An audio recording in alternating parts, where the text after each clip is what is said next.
Assalamualaikum warahmatullahi wabarakatuh.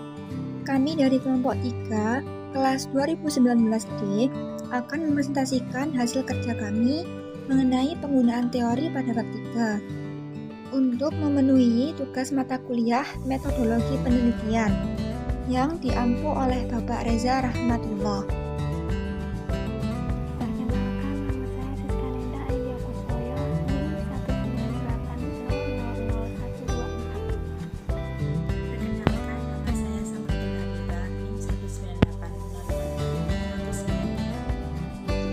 Perkenalkan, nama saya Rizka Ananda Yafa, NIM 190000253. Berikut peta konsep terkait materi penggunaan teori.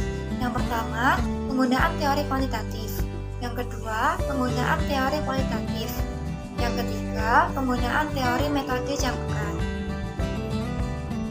Penggunaan teori kuantitatif dalam penelitian kuantitatif. Peneliti sering menguji hipotesis yang berasal dari teori. Dalam disertasi kuantitatif, seluruh bagian dari proposal penelitian mungkin dikhususkan untuk presentasi teori yang lebih luas yang memandu hipotesis penelitian. Penggunaan teori kuantitatif pertama, menguji klaim kausal dalam penelitian kuantitatif. Kedua, variabel dalam penelitian kuantitatif. Yang ketiga, pengertian teori dalam penelitian kuantitatif. Dan yang keempat, bentuk-bentuk teori dalam penelitian kuantitatif. Dan yang terakhir, penempatan teori kuantitatif. Menguji klaim kausal dalam penelitian kuantitatif. Prolog 1991 menjelaskan konsep kausalitas atau hubungan sebab dan akibat dalam penelitian kuantitatif. Dalam konsep ini terdapat variabel X menyebabkan variabel Y.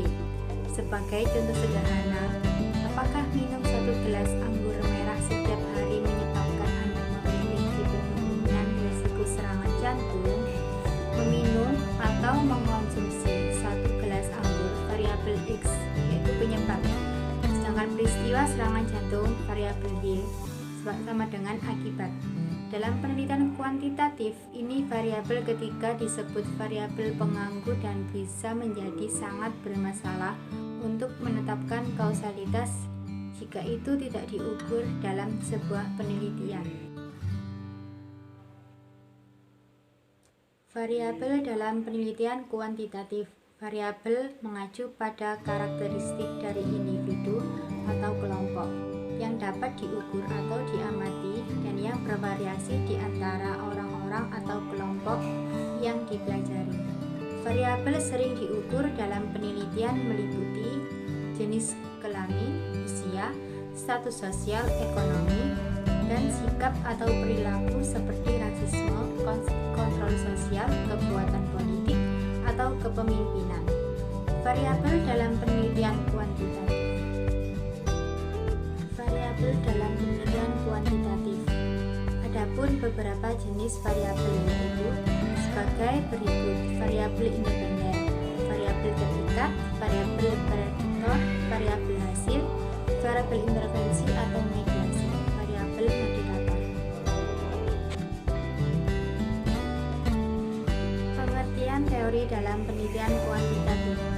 Dalam definisi ini, teori dalam penelitian kuantitatif adalah seperangkat konstruksi atau variabel yang saling terkait yang terbentuk menjadi proposisi atau hipotesis yang menentukan hubungan antar variabel, biasanya dalam hal besaran atau arah. Neumann 2009 mengulas teori di 3 tingkatan, yaitu tingkat mikro memberikan penjelasan terbatas pada potongan kecil waktu, ruang, atau jumlah.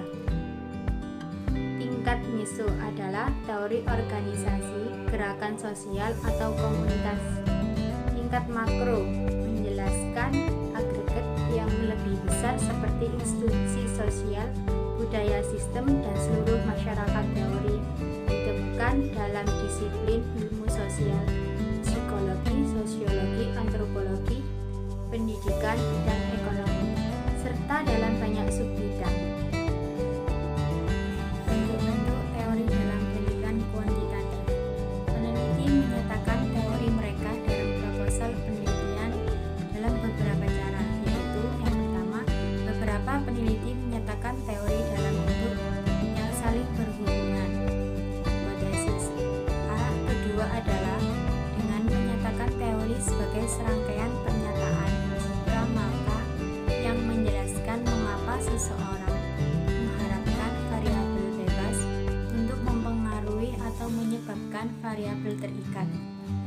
Jika seorang penulis dapat menyajikan teori sebagai model visual, hal ini berguna untuk menerjemahkan variabel ke dalam gambar visual. Bentuk-bentuk teori dalam penelitian kuantitatif. Blalock 1969, 1985, 1991 menganjurkan permodelan kausal dan menyusun kembali teori verbal menjadi model kausal, sehingga pembaca bisa memvisualisasikan interkoneksi variabel. Seperti pada gambar pertama, 3 variabel independen mempengaruhi variabel dependen tunggal yang dimediasi oleh 2 variabel intervensi. Pada gambar 2, 2 kelompok dengan perawatan berbeda pada X dibandingkan dalam hal Y. Penempatan teori kuantitatif. Dalam studi kuantitatif, seseorang menggunakan teori secara deduktif dan menempatkannya pada awal studi yang diusulkan dengan tujuan menguji atau memverifikasi teori daripada mengembangkannya. Peneliti mengajukan teori, mengumpulkan data untuk mengujinya, dan merefleksikan konfirmasi atau diskonfirmasinya berdasarkan hasil. Pendekatan deduktif biasanya digunakan dalam penelitian kuantitatif. Seperti bagan berikut, peneliti menguji atau memverifikasi teori, kemudian peneliti menguji hipotesis atau pertanyaan penelitian, lalu peneliti mendefinisikan dan mengoperasionalkan variabel yang diturunkan. Selanjutnya, peneliti mengukur atau mengamati variabel menggunakan instrumen untuk memperoleh data. Panduan umum adalah memperkenalkan teori di awal rencana atau studi, dalam pendahuluan, dalam tinjauan pustaka bagian, segera setelah hipotesis atau pertanyaan penelitian sebagai alasan untuk hubungan antara variabel, atau di bagian terpisah dari penelitian. Setiap penempatan memiliki kelebihan dan kekurangan. Pendekatan deduktif untuk penelitian dalam pendekatan kuantitatif ini memiliki implikasi untuk penempatan teori dalam studi penelitian kuantitatif, seperti tabel berikut. Penggunaan teori kualitatif. Dalam penelitian kualitatif, penggunaan teori jauh lebih bervariasi. Peneliti dapat menghasilkan teori sebagai hasil akhir dari studi dan menempatkannya di akhir proyek, seperti dalam teori grounded. Dalam studi kualitatif lainnya, ia muncul di awal dan memberikan lensa yang membentukkan apa yang dilihat dan pertanyaan yang diajukan, seperti dalam etnografi atau dalam penelitian keadilan sosial partisipatif. Variasi penggunaan teori dalam penelitian kualitatif. Peneliti kualitatif menggunakan teori dalam studi mereka dalam beberapa cara. Yang pertama, seperti dalam penelitian kuantitatif, digunakan sebagai penjelasan luas untuk perilaku dan sikap, dan mungkin lengkap dengan variabel, konstruksi, dan hipotesis. Yang kedua, peneliti semakin menggunakan lensa atau perspektif teoritis dalam penelitian kualitatif yang memberikan lensa orientasi keseluruhan untuk studi pertanyaan gender, kelas, dan ras. Yang ketiga, berbeda dari orientasi teoritis ini adalah studi kualitatif di mana teori menjadi titik akhir. Ini adalah proses induktif membangun dari data ke tema yang luas untuk model atau teori umum. Logika induktif penelitian dalam studi kualitatif. Yang pertama, peneliti mengumpulkan informasi, misalnya wawancara, observasi. Kemudian, peneliti mengajukan pertanyaan terbuka tentang peserta atau catatan-catatan lapangan. Kemudian, peneliti menganalisis data untuk membentuk tema atau kategori. Lalu, peneliti mencari pola yang luas, generalisasi atau teori dari tema atau kategori. Kemudian, peneliti mengajukan generalisasi atau teori dari pengalaman dan literatur masa lalu.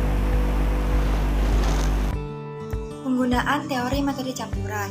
Penggunaan teori metode campuran melibatkan teori deduktif, seperti pengolahan data kuantitatif dan validitas, atau dapat melibatkan secara induktif seperti pengolahan data kualitatif.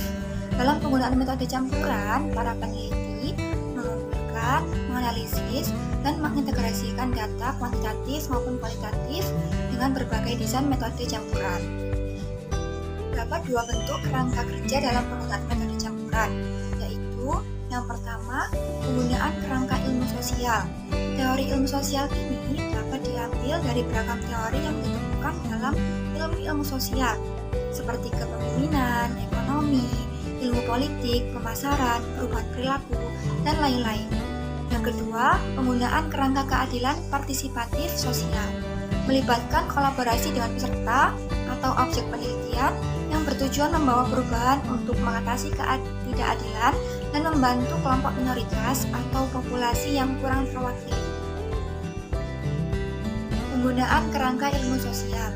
Adapun beberapa poin kunci dari penggunaan teori ilmu sosial ke dalam metode campuran, yaitu menempatkan teori atau kerangka konseptual di awal artikel sebagai kerangka a priori atau sintesis.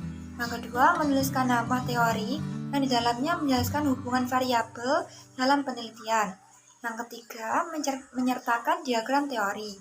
Yang keempat, mencari teori yang menyediakan kerangka kerja untuk mempermudah pengumpulan data kuantitatif dan kualitatif.